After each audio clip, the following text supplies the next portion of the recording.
संजय राऊत यांचं माध्यमांना दिलेलं स्टेटमेंट बघितलं, त्यात ते म्हणतायत की ते खोटं बोलत नाहीत.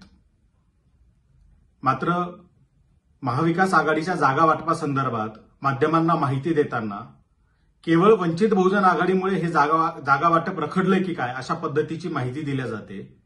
प्रत्यक्षात 15 जागांवरती या 3 पक्षांमध्ये समझोता झालेला नाही. या 15 जागा अद्याप अनसेटल्ड आहेत. त्यापैकी 10 जागांवरती काँग्रेस आणि शिवसेना या दोन्ही पक्षांनी क्लेम केलाय, दोन्ही पक्षांनी दावा ठोकलाय. तर 5 जागांवरती शिवसेना, राष्ट्रवादी आणि काँग्रेस या तिन्ही पक्षांचा दावा आहे.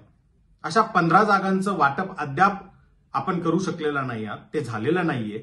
या बाबतीत एक चकार शब्द काढला जात नाही.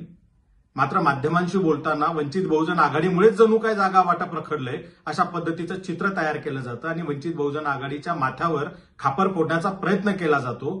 हा थांबला पाहिजे. जर तुम्ही सांगताय त्या पद्धतीनं जर तुम्ही खोटं बोलत नाही तर येत्या 24 तासात या 15 जागा डिक्लेअर करा.